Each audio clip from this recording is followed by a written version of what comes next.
नमस्कार, मी अनिल जाधव. तुम्ही बघताय आपला अग्रवन. हमीभावाचा मुद्दा आला की शेतकरी राहिले बाजूला, सत्ताधारी आणि विरोधकांमध्ये कलगीतुरा ठरलेलाच असतो. भाजप लगेच काँग्रेसनं आपल्या 10 वर्षांमध्ये जेवढ्या प्रमाणात हमीभाव वाढवला त्यापेक्षा कित्येक पटीनं आम्ही आमच्या 10 वर्षात हमीभाव वाढवल्याचा दावा करतं आणि विरोधकांना चितपट करण्याचा प्रयत्न करतंय. पण सत्ताधारी भाजपचा हा दावा खुद्द सरकारचीच आकडेवारी फोल ठरवते. या आकडेवारीवरून असं स्पष्ट होतं की काँग्रेसनं आपल्या 10 वर्षांमध्ये भाजपच्या तुलनेमध्ये हमीभावामध्ये जास्त प्रमाणात वाढ केली आहे. आता हे ऐकून तुम्हाला देखील आश्चर्य वाटेल, पण हो, हे स्पष्ट होतंय खुद्द सरकारच्याच आकडेवारीवरून. आता तुम्हाला आठवत असेल की 2014च्या लोकसभेच्या निवडणुकीच्या प्रचारामध्ये त्यावेळेचे पंतप्रधान पदाचे उमेदवार नरेंद्र मोदी आणि भाजप हमीभावावरून काँग्रेसवर मोठ्या प्रमाणात टीका करत होते. नरेंद्र मोदी दावा करत होते की काँग्रेस हमीभावावरून शेतकऱ्यांची फसवणूक करते. काँग्रेस चुकीच्या पद्धतीने हमीभाव ठरवतं, उत्पादन खर्च चुकीचा गृहीत पकडतं आणि कमी प्रमाणात हमीभाव जाहीर करतं, असा दावा त्यावेळेस त्यांनी केला होता, अशी टीका केली होती. आणि त्यांनी शेतकऱ्यांना आश्वासन दिलं होतं की जर भाजप सत्तेत आलं तर भाजप स्वामीनाथन आयोगाच्या शिफारशीप्रमाणे शेतकऱ्यांना हमीभाव देईल. मग नरेंद्र मोदी यांनी ज्यावेळी काँग्रेसवर टीका केली, मग त्या काळामध्ये काँग्रेस नेमकं हमीभाव कसा जाहीर करत होतं, तर हमीभाव जाहीर करताना A2+FL या उत्पादन खर्च गृहीत धरत होतं. मग A2+FL हा उत्पादन खर्च काय आहे, तर A2+FL उत्पादन खर्चामध्ये शेतकरी पिकाचं उत्पादन घेण्यासाठी ज्या काही निविष्ठा वापरतात, म्हणजे खतं, बी बियाणं, कीटकनाशकं असेल, इंधनं किंवा मजुरी, आणि त्यासोबतच शेतकरी कुटुंबातील जे सदस्य शेतामध्ये काम करतात त्यांचा मजुरीचा खर्च देखील गृहीत धरला जातो आणि A2+FL हा खर्च येतो. मग काँग्रेस काय करायचं, काँग्रेस या A2+FL उत्पादन खर्चानुसार हमीभाव जाहीर करायचं.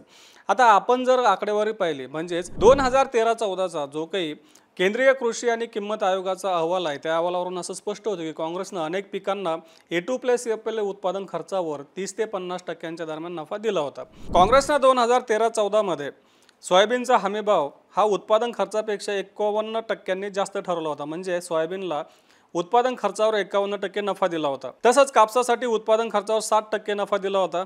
तुरीसाठी उत्पादन खर्चावर 40% आणि मक्यासाठी उत्पादन खर्चावर 52% नफा देऊन काँग्रेस सरकारनं हमीभाव जाहीर केला होता. हे सगळं काही आयोगाच्या अहवालावरून स्पष्ट होत आहे. मग आता नरेंद्र मोदी तर टीका करत होते की काँग्रेस हे चुकीच्या पद्धतीने उत्पादन खर्च गृहीत धरतं आणि हमीभाव जाहीर करतं. आणि त्यावेळेस त्यांनी असं आश्वासन दिलं होतं की भाजप सत्तेत आल्यानंतर आम्ही स्वामीनाथन आयोगाच्या शिफारसीनुसार हमीभाव ठरवू.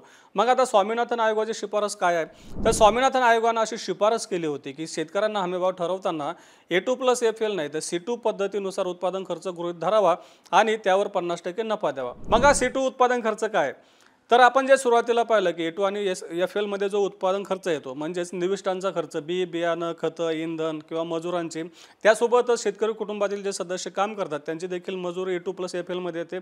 त्यासोबतच त्यामध्ये शेतकरी ज्या जमिनीवर पीक घेतात त्या जमिनीचं भाडं किंवा खंड आणि जे भांडवल गुंतवतात त्याचं व्याज, ह्याचा एकत्रित खर्च हा C2 मध्ये येतो. स्वामीनाथन आयोगाने अशी शिफारस केली होती की हा C2 उत्पादन खर्च गृहीत धरावा आणि त्यावर 50% नफा देऊन हमीभाव जाहीर करावा. नरेंद्र मोदी यांनी असं आश्वासन दिलं होतं की स्वामीनाथन आयोगाची शिफारस आम्ही लागू करू, म्हणजेच C2+ उत्पादन खर्चानुसार आम्ही हमीभाव जाहीर करू आणि त्यावर 50% नफा दिलेला असेल. पण प्रत्यक्षात जर आपण पाहिलं तर मागच्या 10 वर्षांमध्ये असं काही झालेलं दिसत नाही. प्रत्यक्षात आपल्याला असं दिसून येतं की नरेंद्र मोदी सरकारच्या काळामध्ये पिकांचा हमीभाव हा काँग्रेसच्या काळामध्ये जेवढ्या प्रमाणात हमीभाव वाढवण्यात आला होता त्यापेक्षा कमी प्रमाणात वाढवला होता. म्हणजे काँग्रेसच्या 10 वर्षांमध्ये भाजपच्या 10 वर्षांच्या तुलनेमध्ये हमीभावामध्ये जास्त वाढ झाली होती. सरकारच्या आकडेवारी असं सांगतं की काँग्रेसच्या 10 वर्षांमध्ये सोयाबीनचा हमीभाव हा 256% वाढला होता, तर भाजपच्या 10 वर्षांमध्ये 180% वाढला.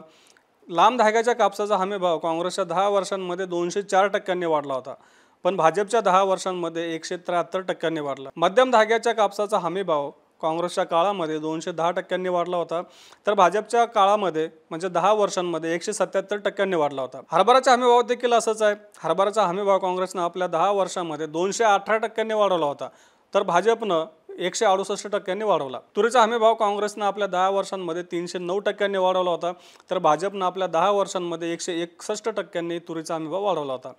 उडदाचा हमीभाव देखील काँग्रेसनं जवळपास 3 पटीनं वाढवून 304% वाढवला, तर काँग्रेसनं आपल्या 10 वर्षांमध्ये केवळ 160% उडदाचा हमीभाव वाढवला आहे. मुगाचा हमीभाव देखील काँग्रेसनं 3 पट केला. काँग्रेसनं आपल्या 10 वर्षांमध्ये मुगाचा हमीभाव 319% वाढवला, तर काँग्रेसच्या 10 वर्षांमध्ये मुगाचा हमीभाव केवळ 186% वाढवण्यात आला. मक्याचा हमी भाव काँग्रेसनं 2.5 पटीने वाढवला, म्हणजे 250% वाढवला. भाजपनं आपल्या 10 वर्षांमध्ये मक्याचा हमी भाव 160% वाढवला होता. आता ज्वारीचा हमी भाव काँग्रेसनं जिथं 291% वाढवला, तिथं भाजपनं आपल्या 10 वर्षांमध्ये ज्वारीच्या हमी भावात 208% वाढ केली होती.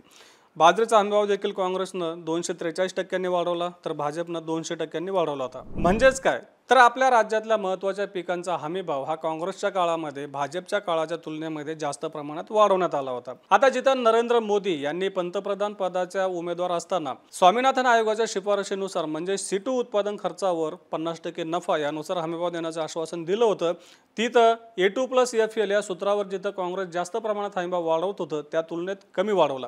म्हणजेच काय, तर भाजप सरकारनं गेल्या 10 वर्षांमध्ये शेतकऱ्यांच्या हमीभावावरून फसवणूक केली असं म्हटलं तरी वावगं ठरणार नाही. भाजप सरकारनं शेतकऱ्यांच्या हमीभावावरून फसवणूक केली किंवा दिशाभूल केली हा दावा विरोधक नेहमीच करत असतात. तसं सत्ताधारी भाजप मागच्या 10 वर्षांपासून दावा करतं की आम्ही हमीभावात भरघोस वाढ केली. आता हा दावा किती फोल आहे हे तर आपण पाहिलेलंच आहे.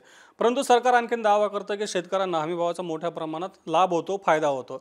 पण सरकारचेच आकडेवारी असं सांगतंय की मागच्या 3 वर्षांमध्ये सोयाबीन वगळता एकाही पिकाला बाजारामध्ये हमीभाव मिळाला नाही. आता सरकारची खरेदी केवळ गहू, तांदूळ आणि काही प्रमाणात हरभऱ्याची होत असते, पण हरभरा वगळता इतर पिकांची विक्री शेतकऱ्यांना खुल्या बाजारांमध्ये किंवा बाजार समित्यांमध्ये हमीभावापेक्षा कमी दरात करावी लागली.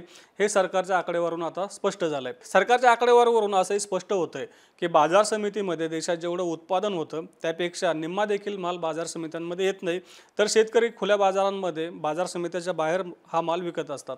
याचाच अर्थ असाही होतो की बाजार समिती किंवा खुला बाजार हा शेतकऱ्यांना हमीभाव देण्यामध्ये फोल ठरतायत किंवा हमीभाव देऊ शकत नाही. त्यामुळे शेतकरी हमीभावाची गॅरंटी देण्याची मागणी करतायत.